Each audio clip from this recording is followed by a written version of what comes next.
Information literacy is the ability to find, evaluate, organize, use, and communicate information in all its various formats, most notably in situations requiring decisions making, problem solving, or the acquisitions of knowledge. Why information literacy is important?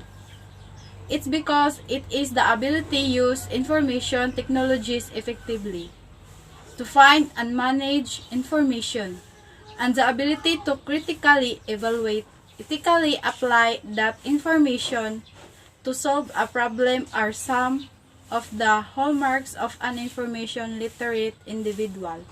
Examples of information literacy: planning, searching for information, searching the web.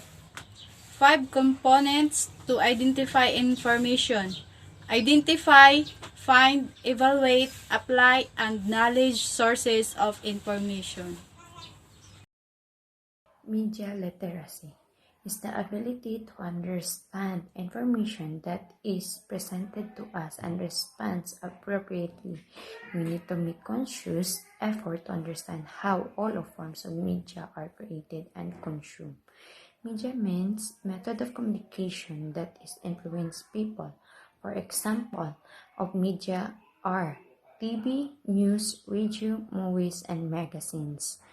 And media nowadays is very important because we can access easily of what happened to our surroundings and our society. From the word literacy means knowing how to read and analyze information. Technology literacy is the ability to use, manage, understand, and assess technology.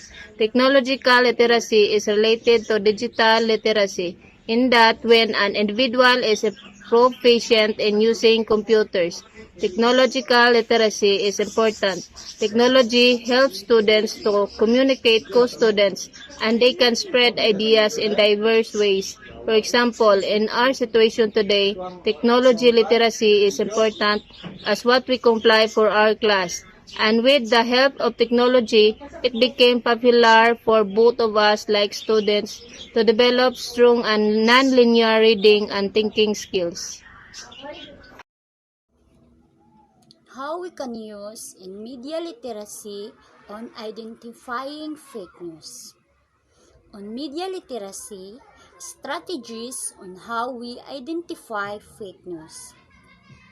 We should familiar the source, where it is legit, it's been reliable in the past.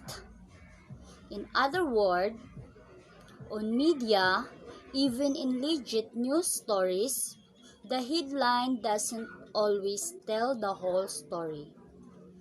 But fake news, particularly efforts to be satirical, can include several revealing signs in the text.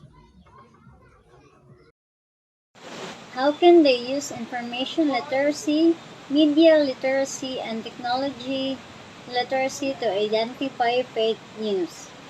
On information literacy, we will be better equipped to identify fake news as well as potential bias in regular news. This will help you be not only a smarter consumer of news, but hopefully a more informed citizen as well. These skills are applicable beyond reading news and will also come in handy when evaluating sources for your research. This guide can help you learn more about information literacy, provide tools to help evaluate news sources, and list many other fact-checking resources. We should remember that fake news is an information literacy problem. Then, the use of technology can only mitigate the symptoms. It cannot address the underlying cause of digital falsehood. In general, ginawang kasangkapan ang technology literacy para maipakalat ang fake news. Particularly now, the election is approaching, there is a lot of fake news spreading across all social media platforms.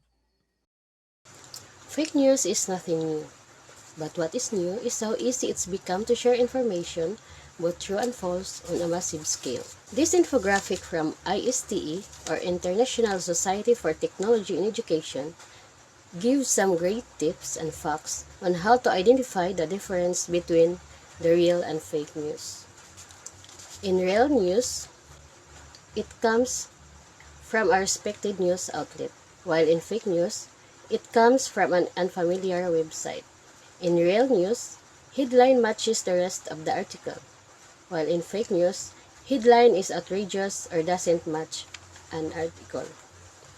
In real news, it has a byline naming the person who wrote the article, while in fake news, it doesn't list an author, so you can't investigate them. In real news, the URL, or Uniform Resource Locator, matches the news source, while in fake news, URL is strange or doesn't match the news outlet. In real news, it has a current date, while in fake news, it may have an old date or there's no other coverage.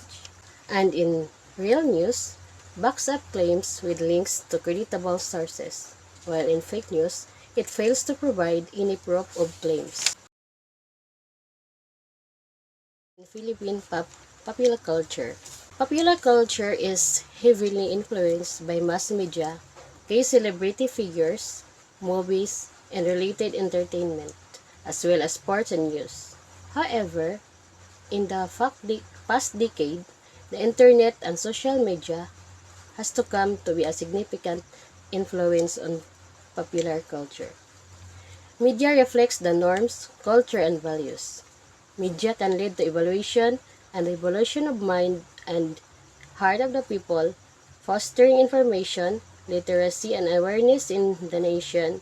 Broadly speaking, the relationship between culture and the media is one of inclusion.